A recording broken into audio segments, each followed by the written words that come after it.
English Shri Rama ಸಹಕಾರಿಯಿಂದ Ramanavami ಉಚಿತ ಆರೋಗ್ಯ ಶಿಬಿರ ಮತ್ತು ಸಾಧಕರಿಗೆ ಸನ್ಮಾನ.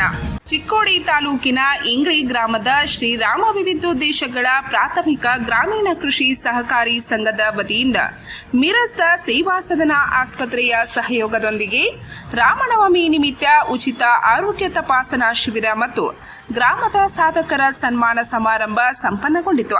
ಇಂದು ಬುಧವಾರ ಏಪ್ರಿಲ್ 17ರಂದು ರಾಮನವಮಿ ನಿಮಿತ್ತ ಶ್ರೀರಾಮ ಸಹಕಾರಿಯಿಂದ ಶ್ರೀರಾಮನವಮಿಯನ್ನು ಸಡಗರದಿಂದ ಆಚರಿಸಲಾಯಿತು.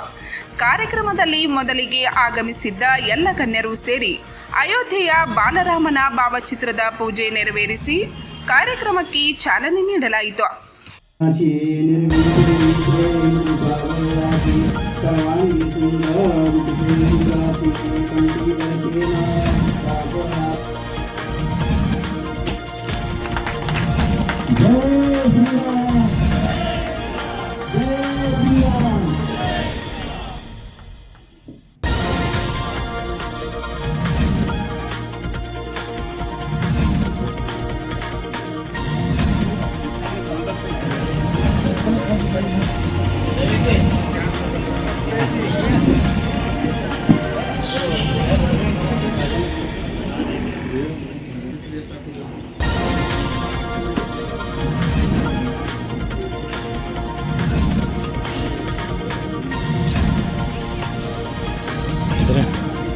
ಈ ವೇಳೆ ಶಂಕರ್ ಪವಾರ್ ಪ್ರಾಸ್ತಾವಿಕವಾಗಿ ಮಾತನಾಡಿದರು.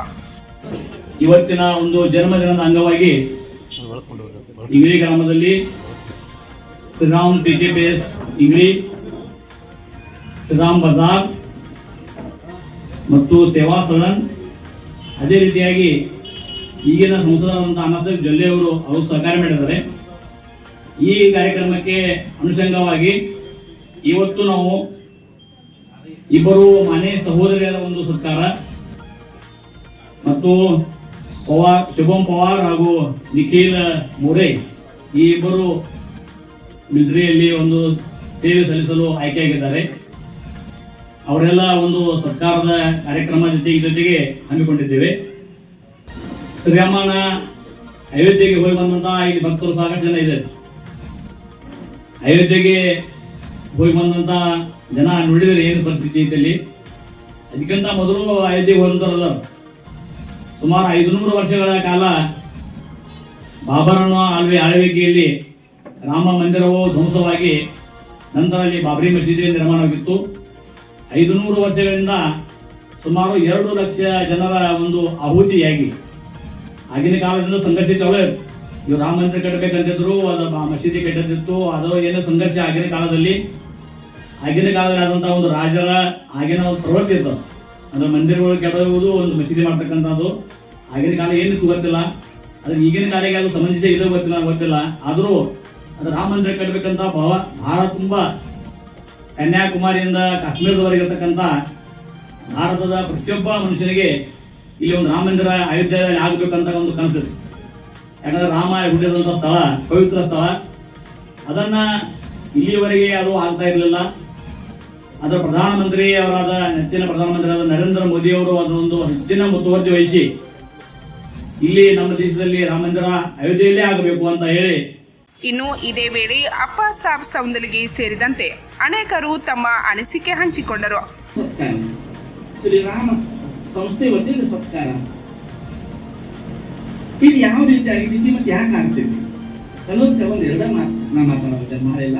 ಯಾಕಂದ್ರೆ ಶಿಕ್ಷಣ ಆಯ್ತಂದ್ರೆ ಯಾರಾದ್ರೆ ನಾವು ಸಾಧನೆ ಮಾಡ್ತೀವಿ ಅಂದ್ರೆ ಇಲ್ಲ ಅಂತ. ಈಗಾಗಲೇ ಈ ಹೆಣ್ಮಕ್ಳು ಇಬ್ಬರು ಮಂದಿ, ಒಬ್ಬಕ್ಕೆ BDO ಆದ್ರು, ಬ್ಲಾಕ್ ಡೆವಲಪ್ಮೆಂಟ್ ಆಫೀಸರ್, ಒಂದು ತಾಲೂಕಾ ಹೆಡ್ ಆಫೀಸರ್, ತಾಲೂಕಾದಾಗ ಹೆಡ್ ಅಂತ ಇರ್ತಾರ, ಪೈಲ ಇರ್ತಿರ್ತಾರ. ಈಗ ಅದು ಮಹಾರಾಷ್ಟ್ರದ ಐತಿ, ಕರ್ನಾಟಕದಾಗಿಲ್ಲ. BDO ಈ ಶಬ್ದ ಇರ್ತಿತ್ತು.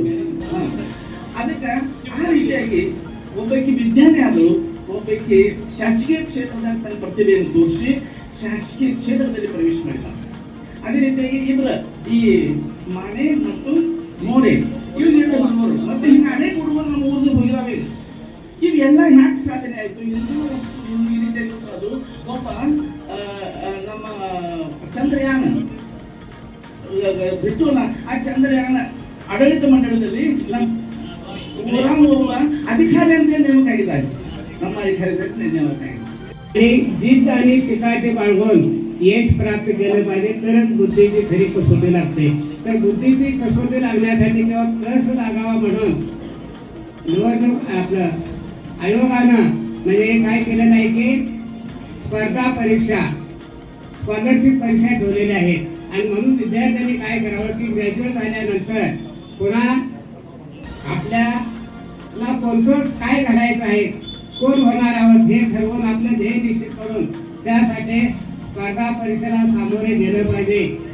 ನಂತರ ಇಂಗ್ರಿ ಗ್ರಾಮದವರು ಮತ್ತು ವಿಜ್ಞಾನಿಯಾಗಿ ಸೇವೆ ಸಲ್ಲಿಸುತ್ತಿರುವ ಕುಮಾರಿ ಮಯೂರಿ ದಿಲೀಪ್ ಮಾಣೆ, ಮಹಾರಾಷ್ಟ್ರದಲ್ಲಿ ವಿಡಿಒ ಆಗಿ ಆಯ್ಕೆಗೊಂಡಿರುವ ಕುಮಾರಿ ಸ್ನೇಹಾ ವಿಲಾಸ್ ಮಾಣೆ, ಅದರಂತೆ ಭಾರತೀಯ ಸೇನೆಯಲ್ಲಿ ಅಗ್ನಿವೀರರಲ್ಲಿ ಆಯ್ಕೆಗೊಂಡಿರುವ ಶುಭಂ ಪರಶುರಾಮ್ ಪವಾರ್ ಮತ್ತು ಅರೆ ಸೇನೆಯಲ್ಲಿ ಆಯ್ಕೆಗೊಂಡಿರುವ ನಿಖಿಲ್ ತಾತ್ಯಾಸಾಬ್ ಮೋರೆ ಇವರನ್ನು ಸಹಕಾರಿಯ ವತಿಯಿಂದ ಗಣ್ಯರು ಸನ್ಮಾನಿಸಿ ಗೌರವಿಸಿದರು.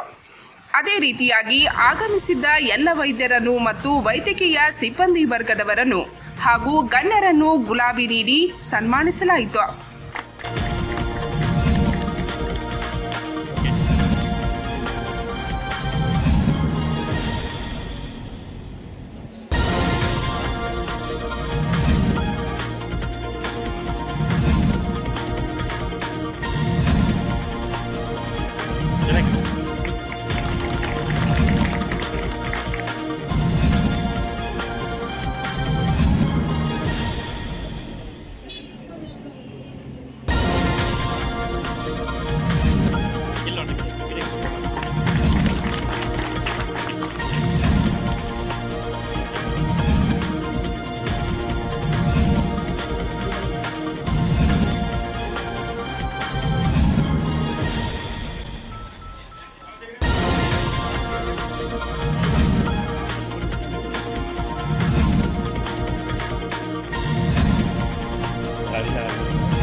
ఇక్కడ కూడా వెళ్ళాను.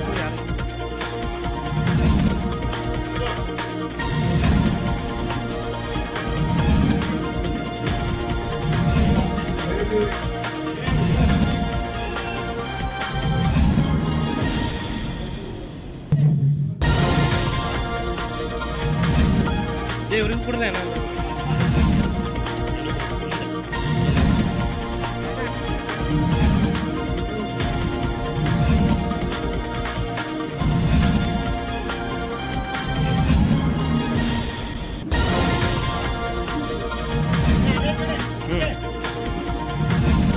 ಅಲ್ಲಿ ಹೋಗ್ರಂಜ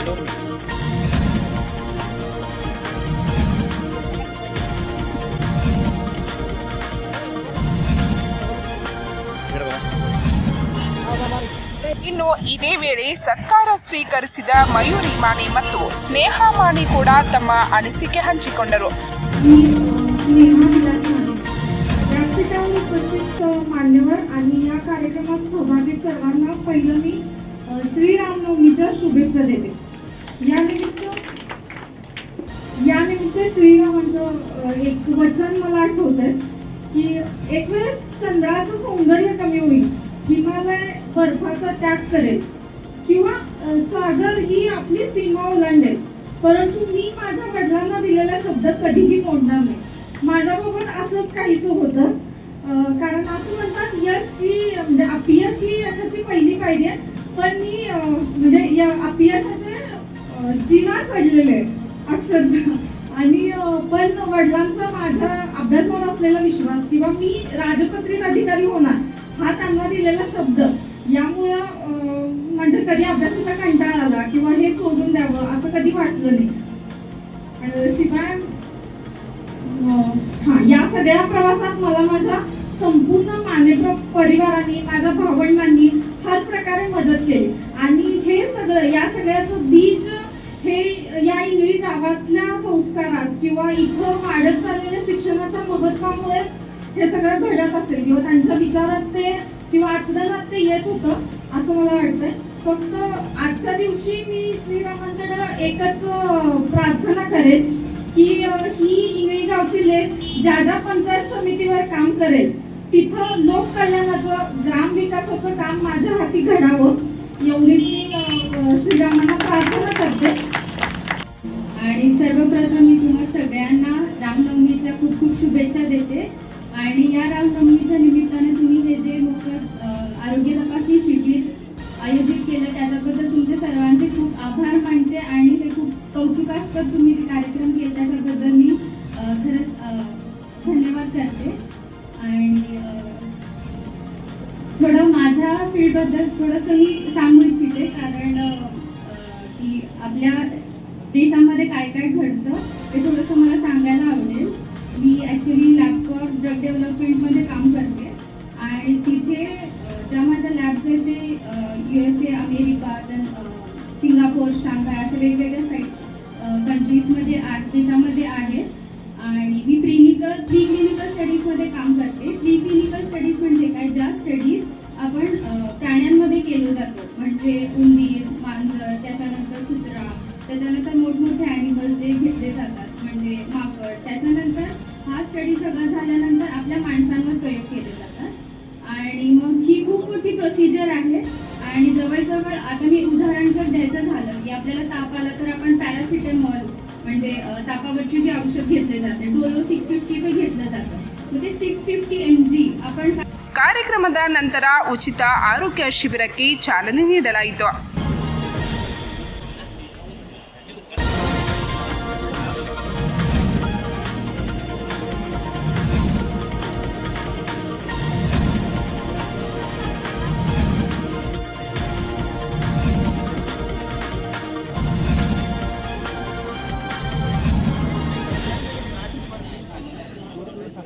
काका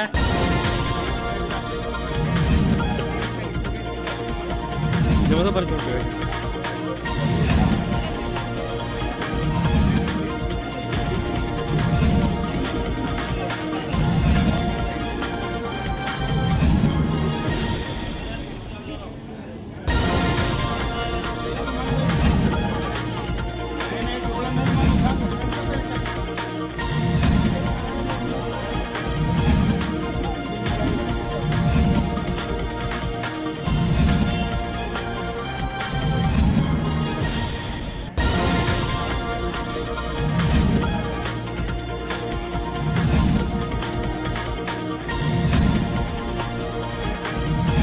ತೋರಿಸೋದು ಒಳಗೆ ನೋಡ್ತಾರೆ.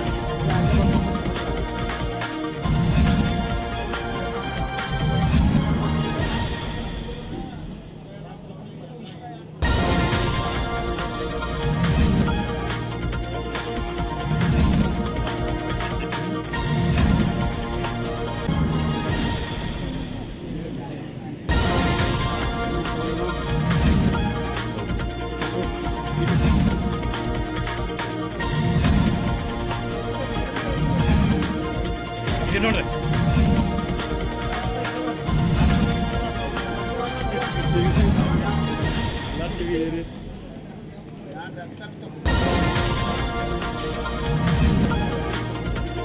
ಈ ಸಮಯದಲ್ಲಿ doctor Vinayak Mutalik, doctor Sanjay Yadav, doctor Salimath, doctor Sudhir Pujari, Anna Saab Pawar, Shankar Pawar, ಅಪ್ಪ ಸಾಬ್ ಸೌಂದಲ್ಗಿ, ಸರ್ಜುರಾವ್ ಜಾಧವ್, ಸದಾಶಿವ್ ಮಿರ್ಜಿ, ರಮೇಶ್ ಮಾನಿ, ಅಣ್ಣಾ ಸಾಬ್ ಚೌಗ್ಲಿ, ರಮೇಶ್ ಪವಾರ್, ಖಂಡು ಬಾಳಿ, ಬಾಬಾ ಸಾಬ್ ಜುಗುಡಿ, ಮೋಹನ್ ಬಾಮ್ನಿ, ಪ್ರಕಾಶ್ ಮಿರ್ಜಿ, ಸಂಜಯ್ ಗುರವ್, ರಾಜು ಶೆಟ್ಟಿ ಸೇರಿದಂತೆ ಶ್ರೀರಾಮ ಸಹಕಾರಿಯ ಎಲ್ಲ ಸದಸ್ಯರು, ಸಿಬ್ಬಂದಿ ವರ್ಗದವರು, ಸೇವಾ ಸದನ ಆಸ್ಪತ್ರೆಯ ಸಿಬ್ಬಂದಿ ವರ್ಗದವರು, ಗ್ರಾಮಸ್ಥರು ಉಪಸ್ಥಿತರಿದ್ದರು.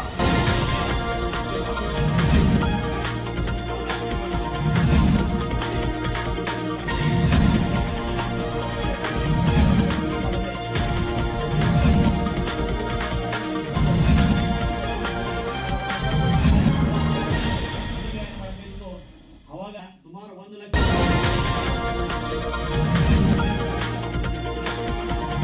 ಪಂಚ್ ನ್ಯೂಸ್ಗಾಗಿ ಇಂಗಳಿಯಿಂದ ಬಸವರಾಜ್ ತಾರ್ದಾಳೆ.